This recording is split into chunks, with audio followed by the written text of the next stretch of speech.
Margaret Walker, a single mother who sacrificed everything for her son Ethan, faces profound betrayal when his wife Olivia dismisses her as the maid at a family dinner in their South Carolina home. Set against the humid, jasmine-scented backdrop of a small southern town, this memoir traces Margaret's journey from invisibility to awakening. The trauma of being erased in her own life, built with her sweat and savings, unravels her identity, forcing her to confront decades of unacknowledged pain. Through resilience and newfound clarity, Margaret reclaims her worth, finding solace in a dusty apartment and an old letter that reveals a shocking truth. Her path to healing, guided by faith and quiet strength, becomes a testament to survival, proving that even the deepest wounds can forge a life of purpose. The clink of crystal glasses still echoes in my mind, sharp as a blade. That night, the air in my dining room was thick with the scent of roast chicken I'd seasoned at dawn, the low hum of jazz drifting from the stereo I'd bought on clearance years ago. My home, every inch of it, walls I painted, furniture I chose, mortgage I signed, was dressed up for a dinner I wasn't meant to be part of. I should have left when Olivia's parents arrived, their polished shoes clicking on my hardwood floors. But I stayed, clutching an empty wine bottle I'd fetched from the basement, because Ethan, my son, hadn't told me to go. Not yet. When Olivia's mother turned to me, her eyes half curious, half condescending, and asked, "And you are?" I froze. Olivia's laugh sliced through the room. "Oh, that's Margaret," she said, waving a manicured hand. "Our unofficial maid. Keeps the house running." Everyone laughed. Even Ethan. I stood there, the bottle cold in my hands, my smile plastered on like cheap wallpaper. The floor didn't swallow me, though I wished it would. I excused myself, set the bottle on the counter, and walked to my bedroom, their laughter trailing like smoke. I didn't cry. I sat on the edge of my bed, staring at the door I'd painted sage green when we moved in, back when Ethan was just out of college, before Olivia, before this house became a stage for someone else's life. That night, I didn't sleep. I saw myself as they did, invisible, disposable. Margaret, the maid. Not Ethan's mother. Not the woman who'd cleaned motel rooms at night to keep a roof over his head. Not the one who'd used her parents' insurance money to buy this house. Just, nothing. Morning came, gray and heavy, the South Carolina humidity pressing against the windows like a warning. I made coffee, fed the cat Olivia pretended to love, and waited. She came downstairs in her yoga outfit, phone in hand, not looking at me. I handed her the keys, front door, back, garage, mailbox. Her brow furrowed, her nails catching the light. "What's this?" she asked. I smiled, calm as a still pond. "Good luck paying the mortgage now." Her mouth opened, but I was already moving, past the photos I'd framed, the couch I'd picked, the life I'd built. I took my purse, the coat I'd worn when I brought Ethan home from the hospital, and nothing else. Ethan called my name as I reached the car, barefoot in the driveway, but I didn't stop. I closed the door gently, not with rage but with something sharper, clarity. The drive to my great-aunt Ruth's old apartment was a blur of live oaks and Spanish moss, the radio off, the silence loud. The apartment, left to me when she passed, smelled of time, yellowed wallpaper, creaking floorboards, a heater that groaned like it resented being woken. I dropped my bag on the kitchen table, the chipped tiles staring back at me. I didn't cry or laugh. I just stood there, unsure who I was without the weight of that house, that life. The silence wasn't freedom, not yet. It was a void, thick and echoing, settling over everything like dust. I was 55, and for the first time I had no one to answer to. No one to cook for, clean for, pay for. No one to disappoint. And no one to call me theirs. Those first days, I moved like a ghost. I slept on the couch because the bed frame was broken. I ate peanut butter sandwiches, microwaved soup, the kind of meals you make when you're not sure you're worth more. I didn't call anyone, not because I had no one, but because no one called me. Ethan didn't text, didn't email. Not a word. I kept replaying that dinner, the way they laughed, the way he laughed. I'd raised him alone after his father left, worked double shifts, gave up my dreams of being a writer. I'd poured every dime of that insurance money into a home for us, never asking for rent, never making him pay a bill. And somehow, in Olivia's world, I'd become the help. I started writing at night, old spiral notebooks from Ethan's middle school days, the kind with torn corners and faded covers. I filled pages with things I'd never said aloud, how I'd wait in the kitchen for a thank you that never came, how I'd cry in the garage when they went to dinner without me, how I'd pretend to be asleep to avoid hearing them mock my TV shows in the living room I paid for. The words weren't for anyone else, just me, a way to name the pain I'd carried so long it felt like part of my skin. One evening, looking for a light bulb in the upstairs closet, I found a metal trunk, heavy and rusted, tucked under Ruth's old sewing machine. I pried it open, expecting thread or buttons. Instead, I found envelopes, dozens of them, and one addressed to me in Ruth's spidery handwriting, dated 30 years ago. My heart thudded as I unfolded the pages, yellowed and fragile. Inside were hospital forms, notes, and a photograph of a newborn, not Ethan, wrapped in a blanket. A name, Michael Jameson. Ruth's letter began, "If you're reading this, it means you've come back, and I'm sorry you had to." I read it 3 times before it sank in. Ruth, a nurse at the hospital where Ethan was born, had seen something odd that night, a last-minute room switch, a mix-up with tags. By the time she raised it, the babies were gone. Years later, she found a document, a quiet settlement from the hospital to another family. Ethan wasn't mine. My son, Michael, had been raised by someone else, just miles away. I stared at the photo, my hands trembling, not with grief but with something stranger, freedom. Suddenly, the coldness I'd felt from Ethan, the distance, the laughter, it made sense. I wasn't crazy. I wasn't invisible. I was just someone else's mother. The silence in Aunt Ruth's apartment wasn't peaceful, it was punishing, like a weight pressing on my chest, daring me to breathe. After reading her letter, I carried the truth about Ethan and Michael like a live wire, dangerous to touch, impossible to ignore. I didn't know what to do with it. I didn't reach out to Ethan, didn't go looking for Michael. I just existed, waking each morning to make a single cup of coffee, staring out the dusty kitchen window at the live oaks dripping with Spanish moss, their branches heavy with the South Carolina heat.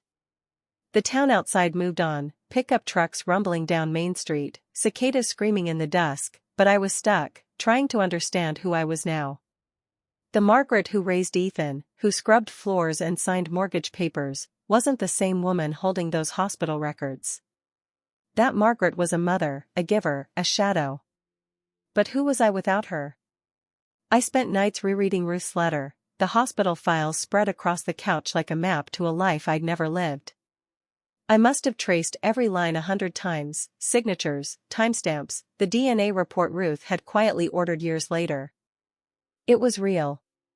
My son, Michael Jameson, was born the same night as Ethan, in the same wing of that hospital, a place that settled with another family to keep the truth buried. Ruth had kept everything, copying documents before she passed, leaving me the pieces of a stolen life. I grieved, but not for Ethan. I grieved the time I could have had with Michael, the birthday cakes I didn't bake, the school plays I didn't clap for, the scraped knees I didn't bandage. All those moments I thought I'd given to my child belonged to someone else. And yet, I didn't hate Ethan.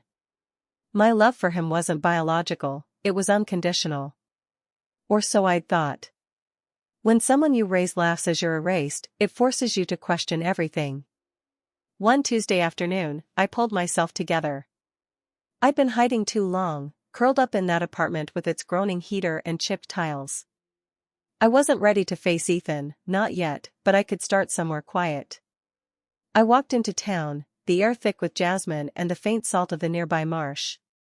The streets were lined with clapboard houses, their porches sagging under the weight of summer, American flags faded from too many seasons. I stopped across from a bookstore on Main and Elm, its deep green paint glowing in the sunlight. Jameson's Books, the hand-lettered sign read. I'd passed it countless times, never noticing. But now I knew. Michael was there. I didn't need to ask. He was about 30, clean-cut, reading glasses perched on his nose as he helped a young woman find a poetry book. His voice was soft, patient, his posture gentle but sure. I stood across the street, heart pounding, watching the son I'd never known. Tears came, quiet and unstoppable, rolling down my cheeks into the collar of my coat. I didn't go in. I just watched, then came back the next day, and the next. It became a ritual, walking the block, sitting on a bench with a paper cup of coffee, pretending to check my phone while stealing glimpses of Michael's life. It wasn't stalking, it was mourning, but also preparation. I was learning him, the rhythm of his store, the way he smiled at customers, the way he lived without me. While I watched Michael, I started watching Ethan and Olivia too, but differently. I knew their patterns from years of living in their orbit. Olivia posted everything: brunch spots, yoga studios, wine tastings, tagging her life like a performance.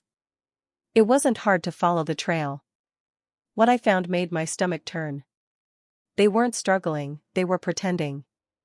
Olivia's lifestyle coaching business was a house of cards, rented office space, paid followers, maxed out credit cards to maintain her polished image. Ethan had quit his job 6 months ago, calling it manifesting a new chapter. I called it delusion. They were building a life on lies, and I was starting to see the cracks. I didn't tell anyone what I'd found, not yet. Instead, I bought a second notebook, not for emotions but for strategy. I wrote down dates, names, business filings, public records. I wasn't just grieving anymore, I was planning. They thought I was gone, invisible, irrelevant. But I was more present than I'd ever been, and I was about to remind them who I was. The first time I saw Michael up close, I couldn't speak. It was a rainy Thursday, the bookstore nearly empty. He was restocking biographies, humming softly. I'd lingered outside too long, and when he looked through the window, our eyes met. He smiled, polite, welcoming, the kind of kindness you offer a stranger. That's what I was to him. My heart clenched. I turned away, fumbling with my phone, hands shaking too hard to fake composure. I barely made it to my car before the tears came. How do you tell someone their life began with a mistake?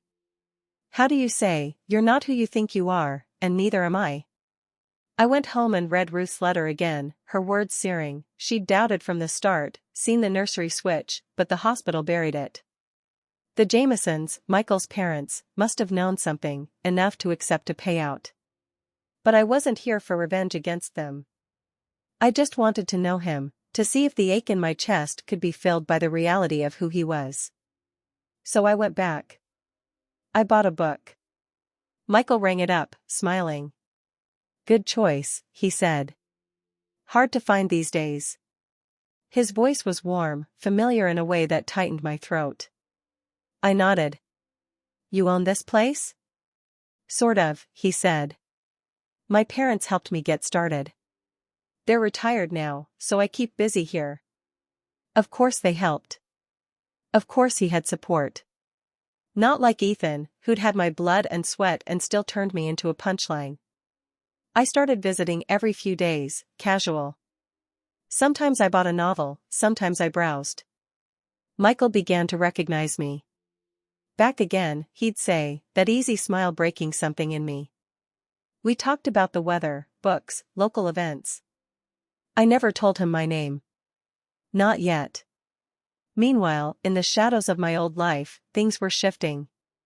Ethan sent one text after 3 weeks of silence: "Mom, are you okay?" I didn't reply. I had nothing left to say.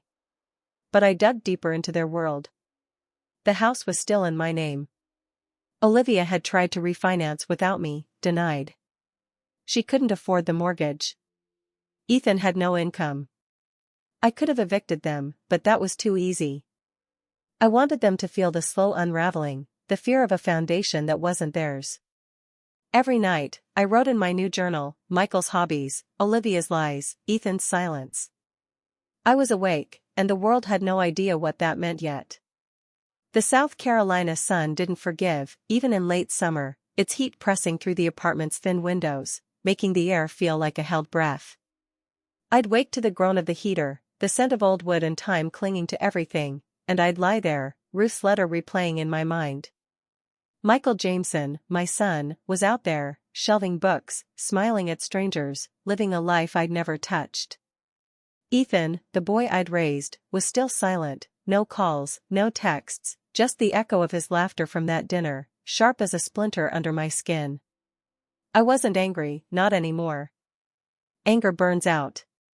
What I had now was purpose, quiet and unyielding, like the marsh tides that carved their way through the low country, patient but unstoppable. I started small, building a routine to anchor myself. Mornings, I'd walk to the corner store for coffee, the clerk's not a small tether to the world. Afternoons, I'd sit at the kitchen table, my notebook open, writing not just feelings but facts, Olivia's social media posts, Ethan's jobless months, the house still legally mine. I wasn't plotting revenge, I was mapping truth. The more I learned, the clearer it became, their life was a performance, and I'd been the stagehand, unseen, unthanked. But stages can be struck, and I was ready to pull the curtains down. My visits to Michael's bookstore became a lifeline. Jameson's Books was a haven, its green exterior glowing under the live oaks, the air inside cool and heavy with the scent of paper and ink. I'd linger by the fiction shelves, stealing glances at Michael as he worked. He was kind in a way that felt effortless, not performative, helping a child find a picture book, chatting with an elderly man about history novels. I wondered if that kindness came from the Jamesons or from me, some buried piece of myself carried in his blood. One day, I worked up the nerve to speak more than pleasantries. I bought a poetry collection, and as he rang it up, I asked, "What's your favorite book here?" He paused, tilting his head. "Tough call," he said, his voice soft but sure. "Maybe To Kill a Mockingbird. It's honest, you know? No pretense." I nodded, my throat tight. Honest is rare. He smiled, handing me the bag. "You get it." That moment stayed with me, a flicker of connection, fragile but real. I didn't tell him who I was, not yet. The truth was too heavy, and I wasn't sure he'd want it. Instead, I kept coming back, each visit a step toward knowing him. We talked about small things, the town's annual shrimp festival, the way the marsh smelled after rain, his hatred of overpriced coffee chains. "You remind me of someone," he said once, squinting playfully. "A librarian, maybe?" I laughed, the sound surprising me. Maybe. It was the first time I'd felt light in months, like the woman I'd been before Ethan, before Olivia, was still in there, waiting. Meanwhile, I started digging deeper into Ethan and Olivia's world, not out of spite but necessity. I needed to understand the life I'd left behind to build the one ahead. Olivia's Instagram was a curated lie, yoga retreats she couldn't afford, designer bags bought on credit, captions about abundance that masked desperation. I found her business filings online, Olivia Ascends LLC, barely registered, no tax records for 2 quarters. Ethan's LinkedIn hadn't been updated in months, he'd listed himself as a consultant, but there were no clients, no projects. The house, my house, was their only anchor, and they didn't even know it was slipping. I called a lawyer, not for revenge but for justice. Her office was downtown, a small brick building with creaking floors and a view of the river. She was my age, sharp-eyed, her desk cluttered with legal pads. I told her everything, the house, the mortgage, the dinner, the keys. She listened without judgment, her pen pausing only once. "You own it outright?" she asked, eyebrows raised. "Every cent," I said. "My name, my credit, my down payment." She nodded. "We'll file to list it. They'll have 30 days to vacate." I signed the papers with a steady hand, the weight of years lifting with each stroke. That evening, I walked past the house. The porch light glowed, Olivia on the swing, scrolling her phone, a glass of wine in hand. Inside, Ethan sprawled on the couch, playing video games. Their lives ran on autopilot, no idea the ground was shifting. I didn't hate them. I didn't want their pain. I wanted balance, the kind that comes when truth outweighs lies. I kept walking, the humid air wrapping around me like a promise. The jasmine was fading, summer giving way to fall, and I felt it too, a season turning inside me. Back at the apartment, I opened my notebook, writing not just about Michael or Ethan but about myself. I wrote about the girl I'd been before motherhood, the one who dreamed of writing stories, who laughed without checking if anyone was watching. She was still there, buried under decades of sacrifice, and I was starting to hear her voice again. I didn't need Ethan's apology or Olivia's regret.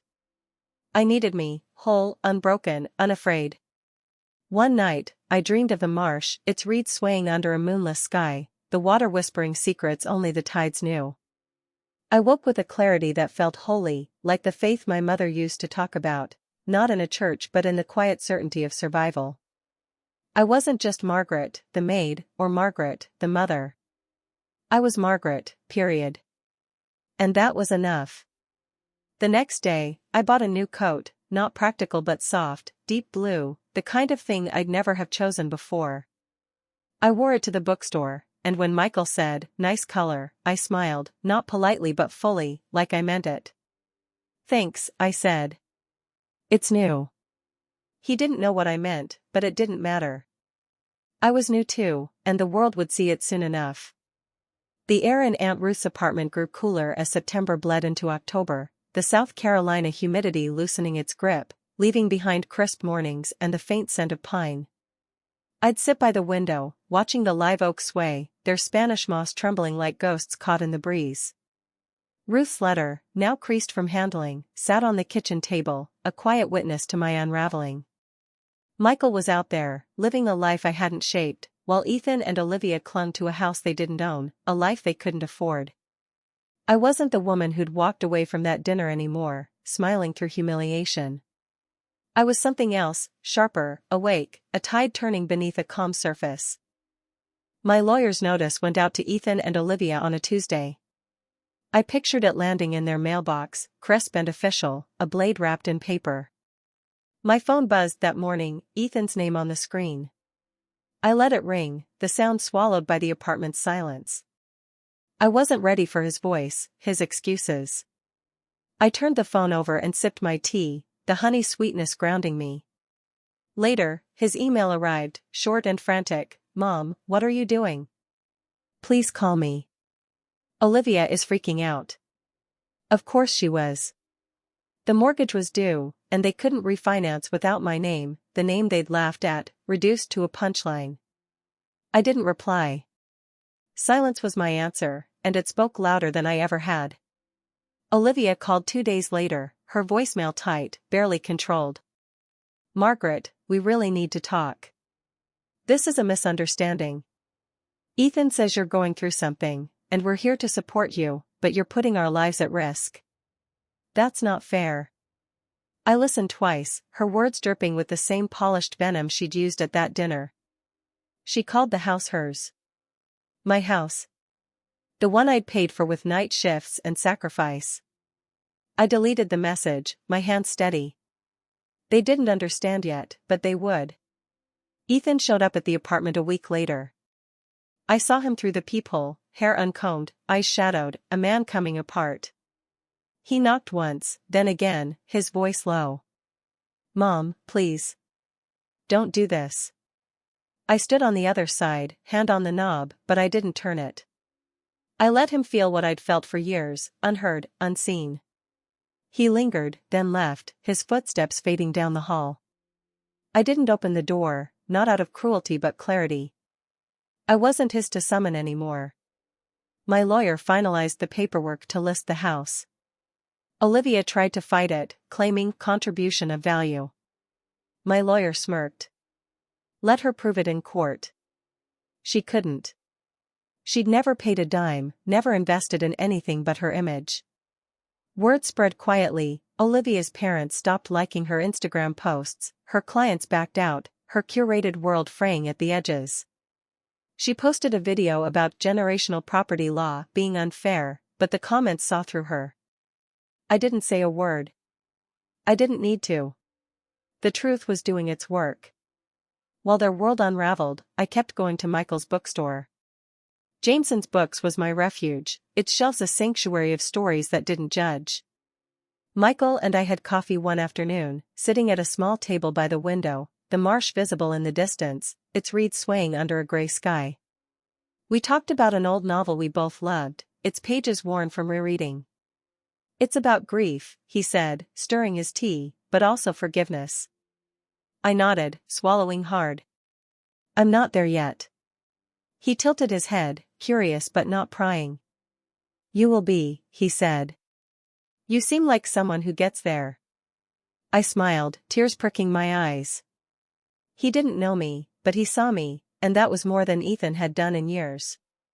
I started boxing up old photos at the apartment, Ethan as a baby, school portraits, birthday parties where I'd baked the cake and cleaned up alone. I didn't throw them out, but I packed them away, each frame a reminder of a life I'd given too much to. The woman who'd lived for those moments was gone, replaced by someone who wrote in 2 notebooks now, one for pain, one for plans. The second was filling faster, pages of dates, receipts, and Olivia's lies, but also Michael's habits, his love for jazz, his habit of humming while shelving books. I wasn't using it against him, I was learning him, piecing together the son I'd lost. One evening, I walked to the bookstore after hours, the green paint glowing under a street lamp. Michael was closing up, locking the door. He saw me and waved. "Back again," he said, grinning. "You should work here at this point." I laughed, the sound soft but real. "Maybe I should." We stood there, the night air cool, the cicadas quieter now. "Why do you come here?" he asked, not unkindly. I hesitated, my heart thudding. "I like the way it feels," I said. "Like nothing's pretending to be something it's not." He nodded, considering. "Me too." We didn't say more, but in that quiet, something settled between us, not truth, not yet, but a thread, thin and strong, pulling us closer. I went home and opened Ruth's letter again, tracing her words, "I'm sorry you had to find out this way." I didn't feel sorry anymore. I felt awake, like the marsh after a storm, clear and alive. The house would sell soon, and Ethan and Olivia would face the consequences of their choices. Michael didn't know me as his mother, but he knew me as Margaret, and that was a start. I wasn't invisible anymore. I was a woman with a name, a story, and a strength they'd never seen coming. The tide was turning, and I was ready to ride it. October's chill settled over the South Carolina lowcountry, the marsh grasses browning at the edges, the air carrying a crisp bite that made the world feel sharper, more awake. I felt it too, that awakening, as I moved through Aunt Ruth's apartment, the creaking floorboards a quiet rhythm under my steps. The weight of Ruth's letter, Michael's truth, Ethan's lie, still sat heavy in my chest, but it wasn't crushing me anymore. It was fuel. I'd stopped being the woman who waited for apologies, who cleaned up messes she didn't make. I was Margaret now, not the maid, not the shadow, but a woman with a plan, a pen, and a purpose that felt like it had been waiting for me all along. I'd always thought masks were for costume parties, but Olivia wore hers like a second skin, flawless, smiling, unshakable. She was the kind of woman who knew how to tilt her head for a photo, how to soften her voice in public, but I'd seen the cracks, and I was ready to break her facade wide open. The idea came one morning while flipping through the local business directory, my coffee cooling on the table. I'd already gathered dirt, Olivia's credit problems, her fake Instagram partnerships, the mortgage they couldn't pay, but I wanted more than whispers. I wanted truth, solid and undeniable, something she couldn't spin. So I hired Darren, a local business consultant, quiet and discreet, with a reputation for finding what people hid. I gave him Olivia's company name, Olivia Ascends LLC, and told him I needed a deep dive, nothing illegal, just the facts. He nodded, no questions asked, and got to work. A week later, Darren delivered a folder, neat and unassuming, but its contents were a wrecking ball. Olivia's business was a mirage. No tax filings for 2 quarters, forged invoices from non-existent clients, photo shoots staged in rented properties she claimed as home makeovers. Her partnerships were affiliate links with inflated metrics, her success a carefully curated lie. I sat at the kitchen table, the paper spread out, my hand steady as I read. Would this hold up? I asked Darren. He leaned back, his eyes steady. If this goes public, she's done, financially, professionally. I nodded, a calm settling over me. I printed every document, then found the address of Olivia's parents, the same ones who'd clinked wine glasses in my home, laughing as their daughter turned me into a joke. I mailed the folder anonymously, no signature, just a note on top, everything you think you know is a performance. 2 days later, the cracks appeared. Olivia's Instagram went silent, no stories, no filtered morning routines. Her latest post, a vague quote about being misunderstood, was flooded with cryptic comments. Then her world began to collapse. Her website went offline for maintenance, her last workshop cancelled for unforeseen circumstances. A neighbor who still followed her gossip told me Olivia's mother was seen storming out of her house, shouting into her phone, purse swinging like a weapon. Whatever happened behind those doors wasn't polished, wasn't pretty. Ethan called that night, his voicemail shaky. "Mom, I don't know what's happening. Olivia's parents aren't speaking to us. Someone sent them stuff, documents. They think we forged them. Did you do this?" I didn't answer. He was seeing her for who she was, and himself too. Let him feel the weight of it. I didn't linger on their fall. I went to Michael's bookstore instead, the green exterior a beacon in the gray dusk. He was closing up, but he waved me in. "Back again," he said, unlocking the door. "You should just work here." I smiled, stepping inside, the scent of old paper and coffee wrapping around me. We sat on the floor, surrounded by stacked paperbacks he was cataloging. I helped without being asked, handing him books, our hands brushing once. "Why do you come here?" he asked, his voice gentle, curious. I looked at him, his eyes so like mine I hadn't noticed before. "I like the way it feels," I said. "Like nothing's pretending." He tilted his head, considering. "Me too." We worked in silence after that, no small talk, just the quiet rhythm of two people sharing space. It wasn't truth yet, but it was close, a thread tightening between us. Back at the apartment, I wrote in my notebook, not the one for pain, but the one for plans.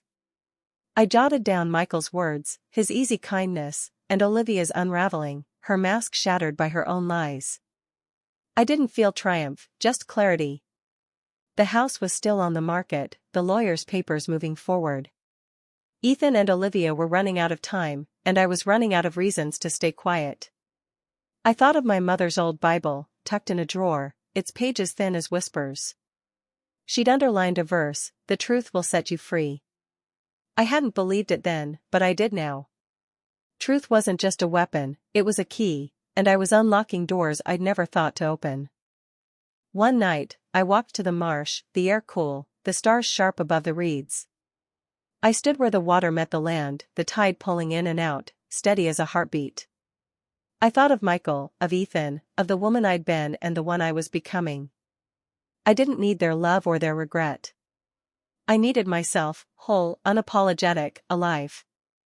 The marsh whispered back, its rhythm a promise, I was enough. And as I turned back toward the apartment, the lights of the town flickering in the distance, I knew the next step wasn't just about tearing down. It was about building, something new, something mine. The low-country autumn draped itself over the town like a worn quilt, the air sharp with the scent of pine and the faint salt of the marsh. The live oaks stood sentinel along Main Street, their Spanish moss swaying in the breeze, catching the golden light of late October. I moved through Aunt Ruth's apartment with a new steadiness, the creaking floorboards no longer a reminder of loss but a rhythm to my days. Ruth's letter, now tucked in a drawer, wasn't a wound anymore, it was a map, guiding me toward Michael, away from Ethan and Olivia, whose world was crumbling under the weight of their own lies. I wasn't the woman who'd stood silent at that dinner, holding an empty wine bottle while they laughed. I was Margaret, awake, deliberate, a tide rising with purpose.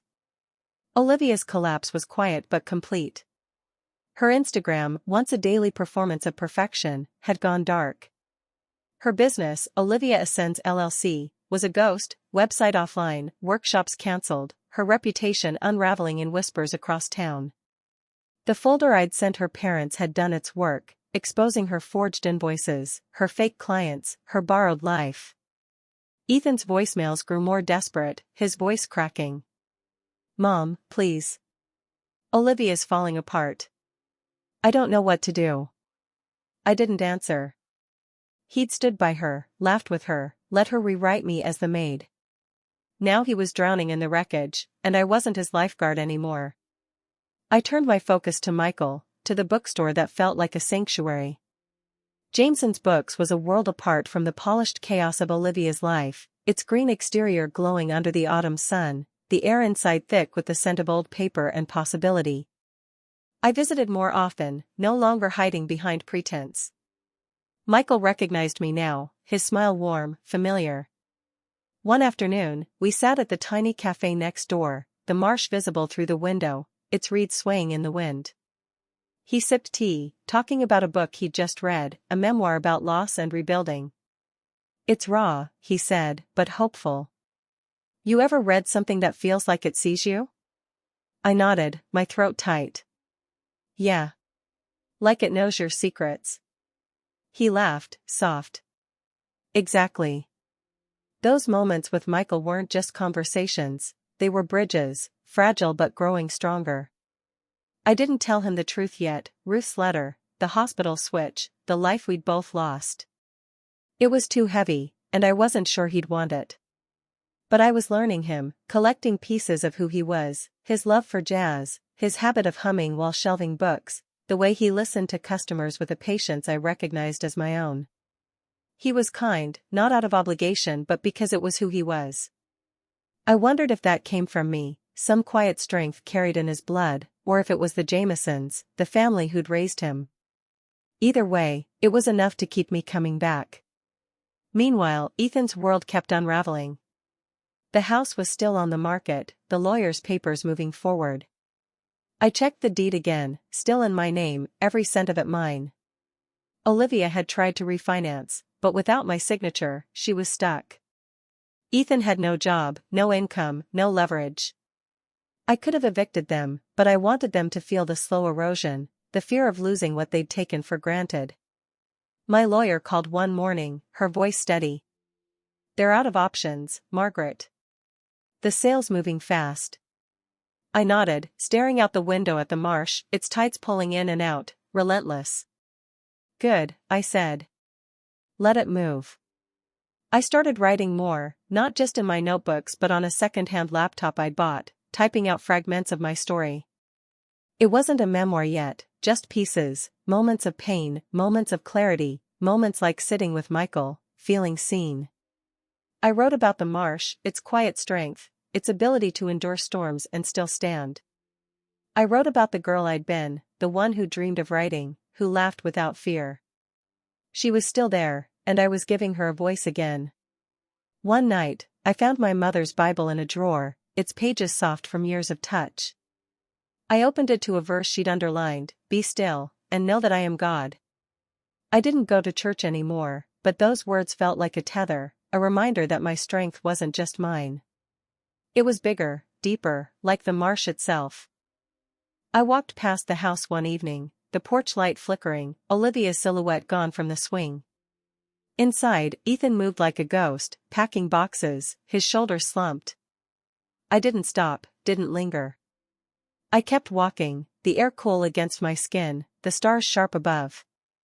The house wasn't my prison anymore. It was just a building, and soon it would be gone.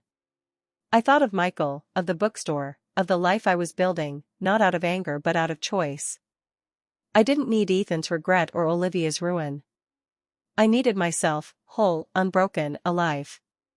And as I turned toward the apartment, the marsh whispering in the distance, I knew I was closer to that than I'd ever been. November crept into the Lowcountry, painting the marsh in muted golds and grays, the air sharp with the promise of winter. The live oaks along Main Street stood resolute, their Spanish moss swaying like whispers of the past. Aunt Ruth's apartment felt less like a refuge now and more like a starting point, its creaking floorboards and chipped tiles no longer a reminder of loss but a canvas for something new. I moved through my days with a quiet strength, Ruth's letter tucked away, its truth no longer a burden but a compass. Michael was out there, shelving books, living a life I hadn't shaped, while Ethan and Olivia faced the consequences of their choices.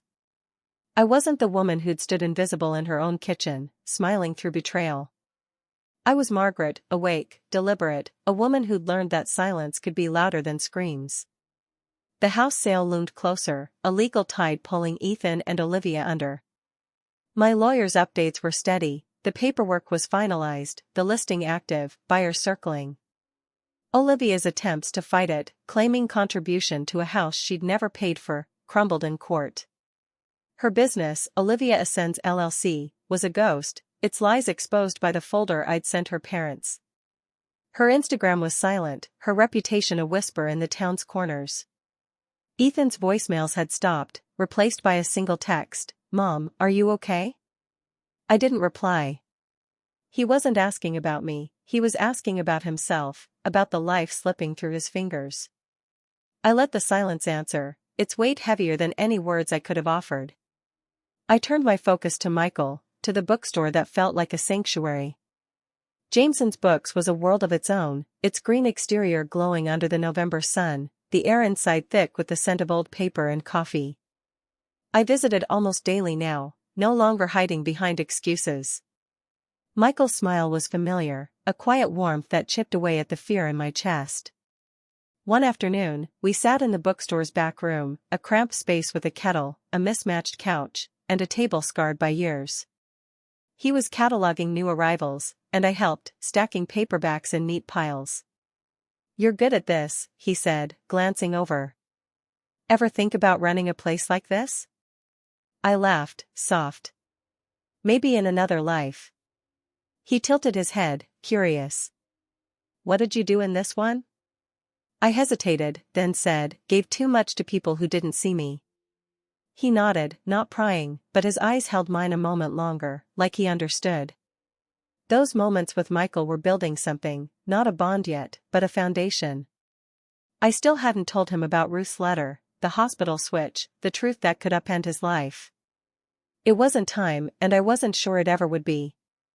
But I was learning him, collecting pieces of who he was, his love for quiet jazz, his habit of doodling in the margins of receipts, the way he listened to customers with a patience I knew in my bones. He was kind, not out of duty but because it was his nature. I wondered if that was mine, too, buried under years of sacrifice, or if it was the Jamesons, who'd raised him with a steadiness I'd never given Ethan. Back at the apartment, I wrote on my laptop, the words flowing faster now. I wasn't just jotting fragments anymore, I was shaping a story, my story. I wrote about the marsh, its tides a mirror to my own resilience, about the girl I'd been, who dreamed of writing before life demanded she be a mother, a provider, a shadow. I wrote about Michael, not as my son but as a man who saw me without knowing why. I found my mother's Bible again, its pages soft, and read another underlined verse, "The Lord is my strength and my shield." I didn't pray, but I felt it, a quiet faith, not in a church but in myself, in the purpose I was carving out of pain. One evening, I walked to the house, the porch light off, the swing empty.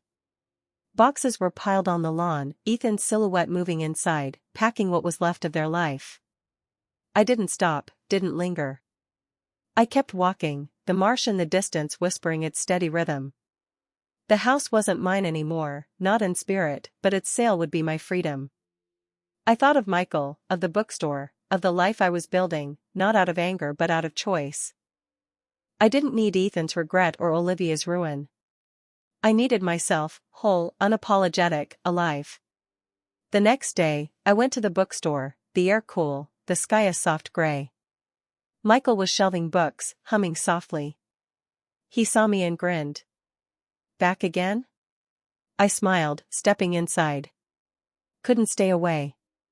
We talked about nothing important, weather, books, the town's new coffee shop, but it felt like everything.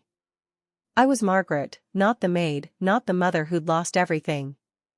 I was a woman with a name, a story, and a strength that was finally mine. The tide was turning, and I was ready to let it carry me. The low-country November was a study in contrasts, crisp mornings giving way to golden afternoons, the marsh grasses swaying under a sky that felt too vast for the weight of my thoughts. Aunt Ruth's apartment had become a sanctuary, its yellowed wallpaper and groaning heater no longer a reminder of absence but a space where I was rebuilding myself. Ruth's letter, now folded in a drawer, was a quiet truth I carried, not as a wound but as a key. Michael was out there, living a life I hadn't shaped, while Ethan and Olivia faced the unraveling of their borrowed world. I wasn't the woman who'd stood silent in her own kitchen, clutching a wine bottle as they laughed. I was Margaret, awake, deliberate, a woman who'd learned that truth wasn't just a weapon, it was a foundation. The house sale was moving faster than I'd expected. My lawyer called with updates, multiple offers, a closing date set for early December. Ethan and Olivia had 30 days to vacate, no extensions, no mercy. Olivia's business was gone, her reputation shattered by the folder I'd sent her parents, exposing her lies, forged invoices, fake clients, a life built on filters. Her parents had cut her off, their support dried up like the marsh in a drought. Ethan was unraveling too, his text sparse but heavy, "Mom, please. Can we talk?" I didn't reply. He'd made his choices, stood by Olivia as she erased me. Now he was learning what it felt like to be unseen. I turned my energy to Michael, to the bookstore that felt like a second home. Jameson's Books was a refuge, its green exterior glowing under the November sun, the air inside thick with the scent of old paper and possibility. I visited daily now, no longer pretending I was just browsing. Michael's smile was a tether, his kindness a mirror to the strength I was rediscovering. One afternoon, we sat in the back room, a cramped space with a kettle and a couch that sagged in the middle. He was sorting new arrivals, and I helped, stacking books in neat piles. "You're a natural," he said, glancing over. "Ever think about opening a place like this?" I smiled, soft. "Maybe someday." He tilted his head, curious. "What's stopping you?" I paused, then said, "I spent too long building someone else's life." He nodded, not pushing, but his eyes held mine, like he saw the weight of my words. Those moments with Michael were building something real, not a relationship yet, but a connection, fragile and growing. I still hadn't told him about Ruth's letter, the hospital switch, the truth that could change everything. It wasn't time, and I wasn't sure he'd want it. But I was learning him, his love for quiet jazz, his habit of doodling on receipts, the way he listened to customers with a patience I felt in my bones. He was kind, not out of obligation but because it was who he was. I wondered if that was mine, a piece of me carried in his blood, or the Jamesons, who'd raised him with a steadiness I'd never given Ethan. Back at the apartment, I wrote on my laptop, the words pouring out. I wasn't just writing fragments anymore, I was crafting a story, my story. I wrote about the marsh, its tides a mirror to my resilience, about the girl I'd been, who dreamed of writing before life demanded she be a mother, a provider, a shadow. I wrote about Michael, not as my son but as a man who saw me without knowing why. I found my mother's Bible again, its pages soft, and read another underlined verse, "The Lord is my strength and my song." I didn't pray, but I felt it, a quiet faith, not in a church but in myself, in the purpose I was carving from pain. One evening, I walked to the house, the porch light off, boxes piled on the lawn. Ethan was inside, packing, his silhouette slumped. Olivia was nowhere in sight. I didn't stop, didn't linger. I kept walking, the marsh in the distance whispering its rhythm. The house wasn't mine anymore, not in spirit, but its sale would be my freedom. I thought of Michael, of the bookstore, of the life I was building, not out of anger but out of choice. I didn't need Ethan's regret or Olivia's ruin. I needed myself, whole, unapologetic, alive. The next day, I went to the bookstore, the air cool, the sky a soft gray. Michael was shelving books, humming softly. He saw me and grinned. "Back again?" I smiled, stepping inside. Couldn't stay away. We talked about nothing important, weather, books, the town's new coffee shop, but it felt like everything. I was Margaret, not the maid, not the mother who'd lost everything. I was a woman with a name, a story, and a strength that was finally mine. The tide was turning, and I was ready to let it carry me. The low-country November deepened, the marsh grasses fading to a muted gold, the air crisp with the scent of pine and the distant tang of salt. Aunt Ruth's apartment was no longer just a shelter, it was a place where I was stitching myself back together, its creaking floorboards and yellowed wallpaper a backdrop to my awakening. Ruth's letter, tucked in a drawer, was a truth I no longer feared but embraced, a guide to Michael, a farewell to Ethan and Olivia. Their world was collapsing, and I wasn't the woman who'd stood silent in her own kitchen, erased by their laughter. I was Margaret, deliberate, alive, a woman who'd learned that freedom wasn't loud, it was quiet, steady, like the marsh tides carving their path through the earth. The house sale was nearly complete, the closing date set for early December. My lawyer's updates were crisp, Ethan and Olivia had no legal ground to stand on, their 30-day notice ticking down.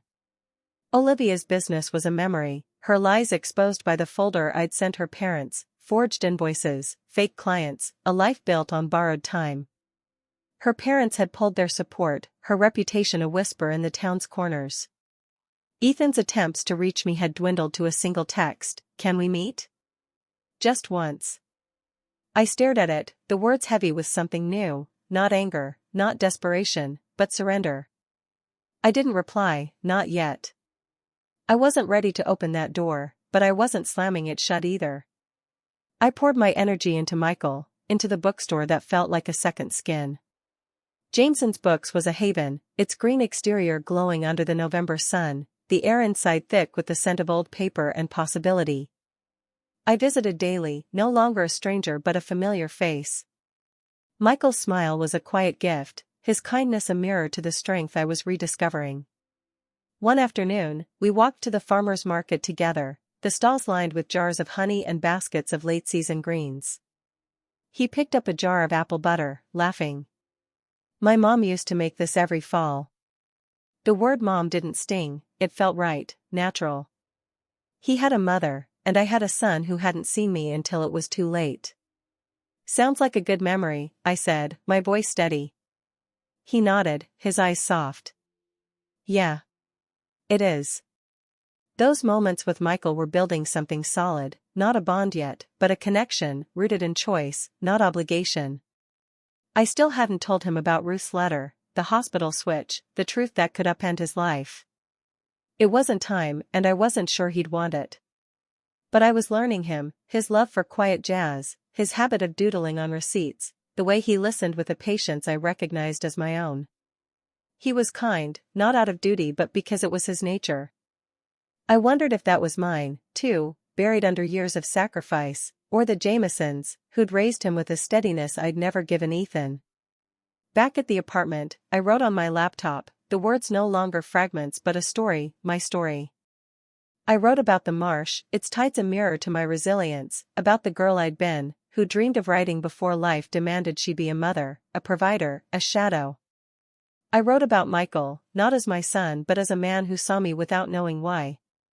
I found my mother's Bible again, its pages soft, and read another underlined verse, "The Lord is my light and my salvation." I didn't pray, but I felt it, a quiet faith, not in a church but in myself, in the purpose I was carving from pain. One evening, I walked through my old neighborhood, the streets lined with clapboard houses, their porches sagging under the weight of time. I passed the school Ethan had attended, the park where I'd pushed him on swings, the grocery store where I'd counted coupons for his favorite cereal. I let it go, not with anger but with peace. The house was gone from my heart, its sale a final step toward freedom. I thought of Michael, of the bookstore, of the life I was building, not out of pain but out of choice. I didn't need Ethan's regret or Olivia's ruin. I needed myself, whole, unapologetic, alive. The next day, I went to the bookstore, the air cool, the sky a soft gray. Michael was shelving books, humming softly. He saw me and grinned. "Back again?" I smiled, stepping inside. Couldn't stay away. We talked about nothing important, weather, books, the town's new coffee shop, but it felt like everything. I was Margaret, not the maid, not the mother who'd lost everything. I was a woman with a name, a story, and a strength that was finally mine. The tide was turning, and I was ready to let it carry me. The low-country December arrived with a quiet grace, the marsh grasses silvered with frost, the air sharp with the scent of pine and the promise of renewal. Aunt Ruth's apartment was no longer a hiding place but a home, its creaking floorboards and chipped tiles a testament to my rebuilding. Ruth's letter, now a quiet companion in a drawer, had guided me to Michael and freed me from Ethan and Olivia's world. Their collapse was complete, and I was no longer the woman who'd stood invisible in her own kitchen, erased by laughter. I was Margaret, whole, unapologetic, a woman who'd learned that freedom wasn't a shout but a whisper, steady as the marsh tides carving their path through the earth. The house sold faster than I'd imagined, the final papers signed in early December. The profit was mine, every cent, legally, ethically, emotionally. Ethan and Olivia vacated, their curated life packed into boxes, their illusions shattered. Olivia's business was gone, her reputation dust, her parents' support withdrawn. Ethan had moved to a small apartment on the town's edge, scraping by, his texts silenced by the weight of his choices. I didn't celebrate their fall, it wasn't about revenge. It was about truth, about consequences, about reclaiming what was mine. The money from the sale was a tool, not a trophy. I donated a portion to a foundation for women starting over, women like me, dismissed, underestimated. They called to thank me, but I didn't need thanks. I needed purpose, and I was finding it. My life was shifting, rooted now in Michael, in the bookstore that felt like a second heart. Jameson's Books was a sanctuary, its green exterior glowing under the winter sun, the air inside thick with the scent of old paper and possibility. Michael and I had built something real, not a mother-son bond, not yet, but a connection, chosen, not forced. One morning, he called, his voice light but weighted. "Got something to show you," he said. I arrived at the bookstore, the air crisp, the sky a pale blue. He stood by a new wooden sign above an arched doorway, the next chapter. "What's this?" I asked, smiling. He handed me a brass key, small, polished. "A new section," he said. "Reading space, coffee corner, community talks." I wanted it to feel like belonging. I turned the key in my hand, my throat tight. "You want me to open it?" He looked at me, serious. "I want you to have it. You gave someone your whole life, and they treated you like furniture. But I see you. You don't need to prove anything to me." Tears welled, but I blinked them back. "You don't have to do this," I whispered. "I know," he said. "But I want to." I walked to the door, the key turning smoothly. Inside, warm light spilled through tall windows, shelves half-stocked with classics, a rug in the center, an armchair, a tea set. It was a dream I'd forgotten I had. I turned, undone. "Michael," he smiled. "Consider it yours, for as long as you want." That night, I sat in the apartment, my old notebook open, its last page blank. I wrote, I was a woman who gave until I vanished, then became the woman who took it all back, not with rage, not with fire, but with silence, with truth, with a strength they never saw coming. The words were my own, not for Ethan, not for Olivia, but for me. I thought of my mother's Bible, its verses a quiet anchor, "The Lord is my shepherd, I shall not want." I didn't pray, but I felt it, a faith in myself, in the life I was building, not out of pain but out of purpose. I met Ethan one last time, at his request, in a park on the town's edge, its benches rusted, the pond dried up. He was already there, hands clasped, thinner, worn. "I'm not here to ask for anything," he said, voice low. "I just want to understand." I handed him Ruth's letter, the hospital records, the DNA proof. He read in silence, his face pale. "This can't be real," he whispered. "It is," I said. "I raised you, loved you, but you didn't love me back." He looked up, eyes wet. "I thought I was protecting Olivia, but I was hiding behind her." I nodded. "You let her rewrite my story, and you handed her the pen." He bowed his head. "I hope he's good to you, Michael, your son." I smiled, soft. "He's kind. Like I tried to be." We parted with no promises, just a moment of understanding, not closure, but enough. I walked away, the marsh in the distance whispering its rhythm. Michael didn't call me Mom, and I didn't need him to. He called me Margaret, and that was everything. I was no longer the maid, the mother, the shadow. I was a woman with a name, a story, a key to a room called the next chapter. The tide had turned, and I was free, really, truly free.